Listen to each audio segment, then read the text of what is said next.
This song right here goes out to all my brothers and sisters all across the land.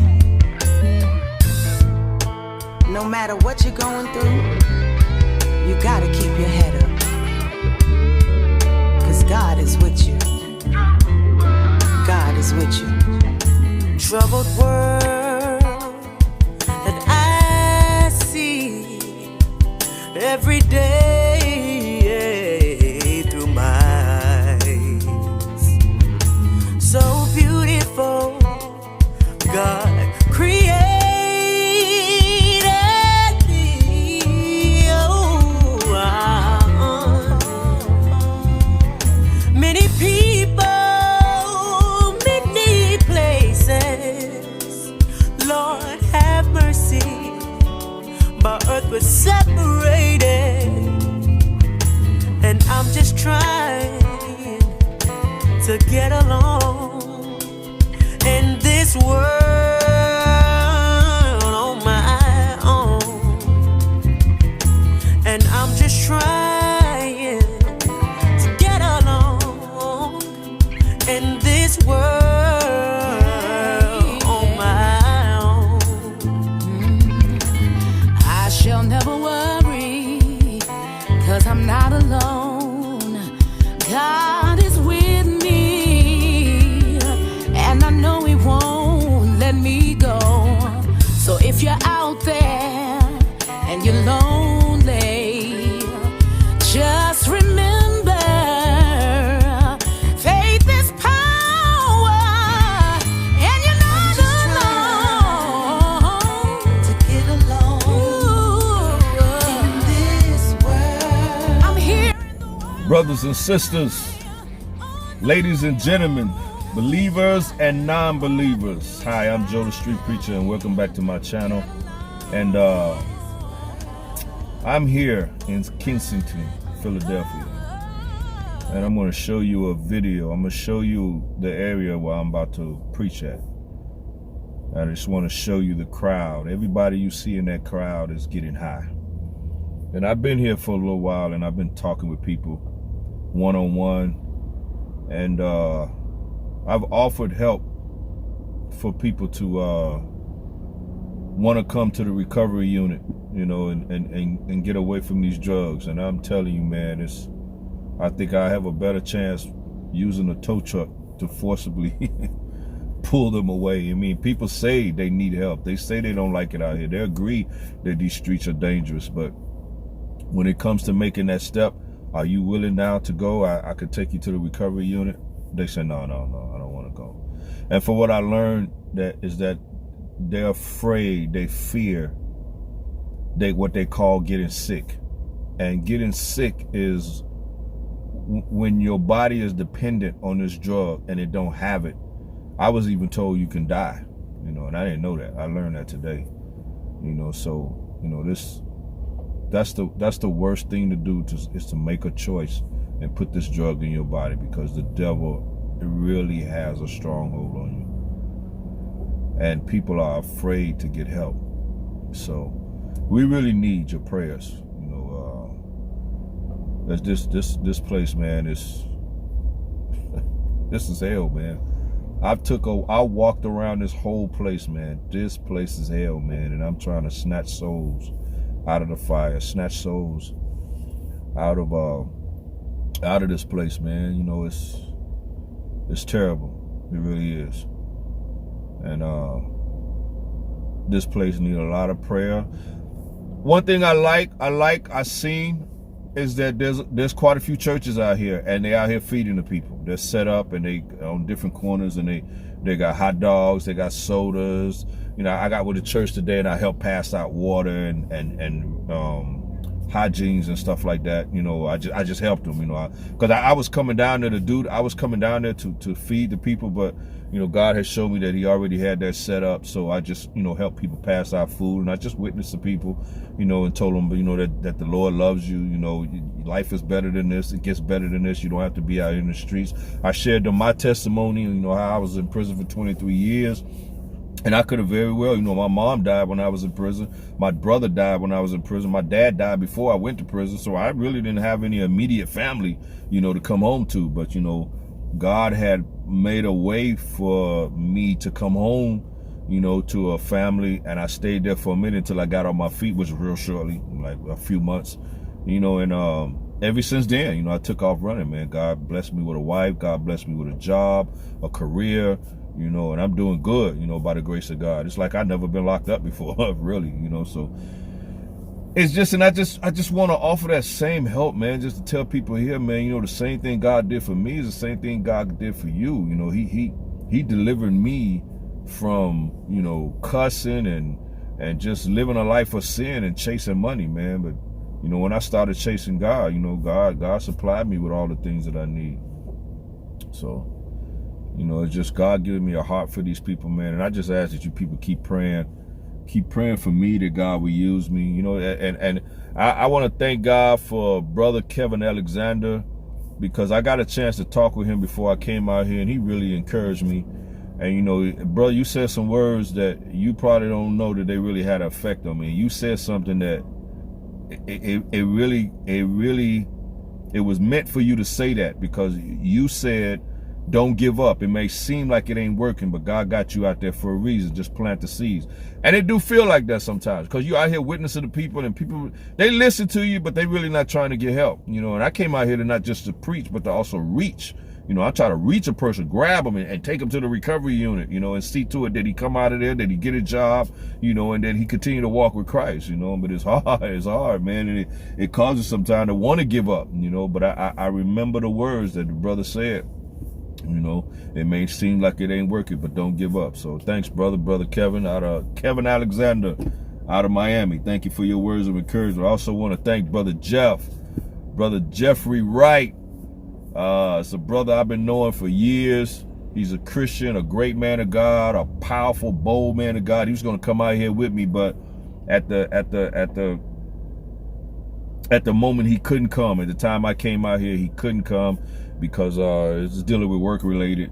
But hopefully he come out here with me the next time. I'm really looking forward, because brother, we got a lot of work to do out here, man. It's a big old vineyard that we got a lot of people to witness to, man, and tell them about Jesus, and man, just tell them about Christ and try to win some people over. And that's basically what I was doing today. I was planting some seeds. I really didn't want to pull the camera out. People don't like when you just pull out a camera and start talking to them, and they don't like that. So, I had to do some behind the scenes, things today for the Lord, in the name of the Lord. So, but I'm getting ready to start preaching, man. So just pray that God open up the souls, these people's minds, so that we hear the word, man. There's a lot of stuff out here, man. These people, man, it's bad, man. It's real bad, It's real bad. This is really a drug. This is an open market for drugs, man. I mean, it's like, man, you can just come in and get any dope you want. Heroin, I don't even know if I'm saying that right, because I'm not used to that drug, but I've always heard about it. But heroin and opiate and fentanyl and K2, all that's out here, man. So it's all out here, man, and it's not good. This has become an open drug market, man, that you can get any drug, and you can lean right against the police station and get high, and it's crazy, man. You got drug dealers on these corners, they just passing out drugs.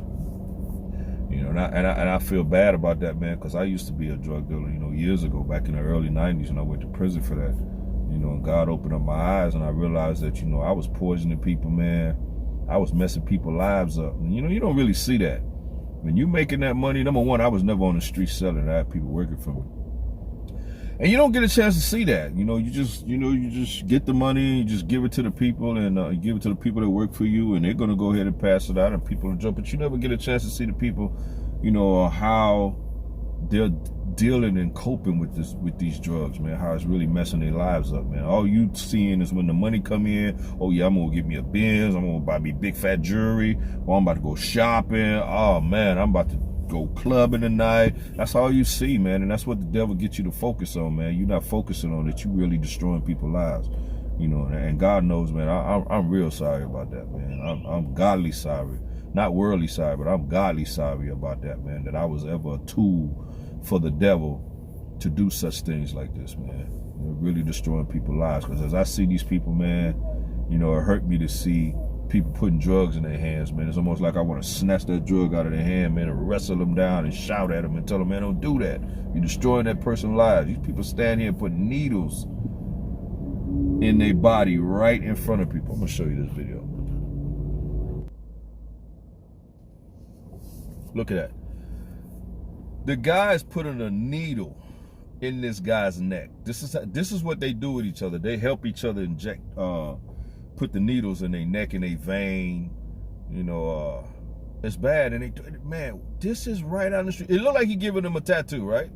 It looked like he giving him a tattoo, like he tattooing his neck. He ain't. He's sticking a needle in this guy's neck, and he is injecting either heroin, fentanyl, or opiate.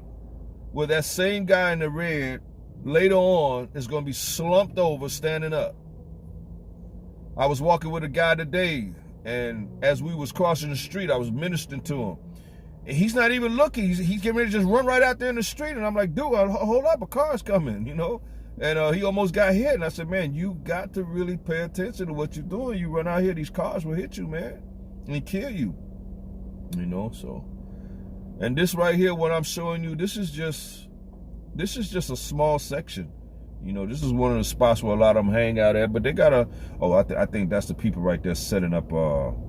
They're about to pass out some food. That's good. I might go over there and help them. Yeah, they're gonna pass out food. I'm gonna go over there and help them. But I mean, it's good, man. You know, we feeding them, giving them something to drink. You know, physical food is always good. You know, but remember, Jesus says, man should not live by bread alone, but by every word that proceeded out of the mouth of God. Food is good for the physical body, but spiritual food, which is the word of God, is good for our soul. That's the food that will keep us alive. That even if the body dies, the spirit, man, goes on to be with the Lord. Paul says to be absent from the body is to be present with the Lord. Yeah, so, you know, I got a chance to talk with a guy. You know, y'all, I'm asking that these people that I talk with today that, you know, y'all guys keep them in prayer. I spoke with a guy who just got out of prison. He's been out for a week now. And he's homeless. You know, and I look at that could have been me. That could have very well been me when I got out of prison. I told you my mom died, my brother died, and my dad was already dead before I went in. That was it, of the immediate family. You know, but God just, God blessed me, man, and made a way, you know, made provisions for me, man. And that's why it's important, man, to have a relationship with God, because now God is required to take care of you. You know, if you ain't seeking God, God ain't required to take care of you. David said, I have been young and I am old, and yet I have yet to see the righteous forsaken or his seed begging bread. If you are begging bread, you need to check your connection with God, because God is not going to allow you to be out here in the streets begging for food if you have a relationship with him. That is not the God of the Bible. That is not the God we serve. I'm a living witness to that. I can get in the courtroom, get on the stand, not raise my right hand, but get on the stand and testify to that God will supply not some, not a few, but all your needs. He is a provider, man. He really is. I used to think hustling in the street, getting fast money was the best way to enjoy life. But, when I went to prison, I realized that that's the end of that road. And I'm thankful that when God chose to chastise me, he chastised me with prison and not the graveyard, that I didn't open up my eyes in hell. And that's the compassion I have for these people, because the Bible teaches us that it is appointed for men to die once, but after this is judgment. So there's a judgment that's going to take place when you die. And this depends on how you've been living your life while you was alive. And these people don't know that. The devil won't show them that. He won't reveal that to them. just make them think, you know, enjoy life until you die and it's it. You're going to rest in peace. That is a lie. If you die in sin, you will not make it in. So I'm just showing y'all this video, man. It's just part of this. You know, this is not the only part. It's all over Kingston, man. These streets are real bad, man. And it's sad to say, it's like the police are not doing nothing to clean it up. I mean, because they could put their foot down and clean this place up. You know, lock all these people up, which would be good because that'll help them with their strong addictions. You know, and the ones that's selling drugs, you know, get them off the street. You know, to stop hurting people. Maybe if they go in the cell for a little while, they realize that, man, I've been poisoning people's lives, and maybe they want to come out and help, you know, help people to do better. So, pretty much, you know, I came to Kensington, Philadelphia to preach. You know, like you've seen in my past 3 videos, you see me, I step out there on the microphone and, you know, I just preach whatever God put in my heart to say. My intentions was to come there to preach, but God told me to go out there and reach. So what I did was I ended up going out there and I started talking with people. And I spent the whole day talking. There was churches out there that was passing out food, you know, and I came and I joined them and I helped them to pass out food, and that opened up a door to start witnessing to people and telling people, you know, about Jesus, and to let them know, you know, how important it is to have Christ before you leave this world, and that you don't know when you're going to leave this world. So I just started doing that, man, all day, man, and I want to be honest with you, man, I really like that. You know, I actually got a chance to be face to face with the people in Kensington and to hear their problems and how this drug addiction all started. And I even had some people to agree and to admit that they need recovery, and took a step in that direction to go towards recovery. So I want you to watch these videos. I'm ending this one now, but watch the next one, because the next one is going to show how I actually got into the streets away from the microphone and started talking with people. And the story that they told me, you'll be able to hear that same story. So if you haven't subscribed to this channel, please subscribe, like, and even share this video with somebody. And just keep me in prayer. You know, keep me in prayer. You know, that God will really use me in this place to reach out to these lost souls. You know, I'm not just there just to preach the gospel, pack up and leave. I'm there to preach, to teach, and to reach someone that's lost and bring them to Christ. Because from what I'm hearing in a lot of stories, all of them that I've been talking to agree with me that they made a wrong turn in life. They agree that this life is not good, that these drugs are not good, that they want to get off. They're just afraid to make that step. But I found 3 people to make that step. So watch my next 3 videos and you'll see who those 3 people are. Hey, I just want to thank y'all for watching this channel. I want to thank the people that subscribe to this channel, and the ones that have been commenting on the channels, and the ones that have been saying that they're going to keep me in prayer. Hey man, I need the prayer. Kensington need that prayer. God bless you guys. I love y'all, and continue to keep watching this channel. Amen. And I'm just trying to get along in this world on my own. And I'm just trying to get along in this world on my own. I shall never worry, 'cause I'm not alone. God is with me, and I know He won't let me go. So if you're out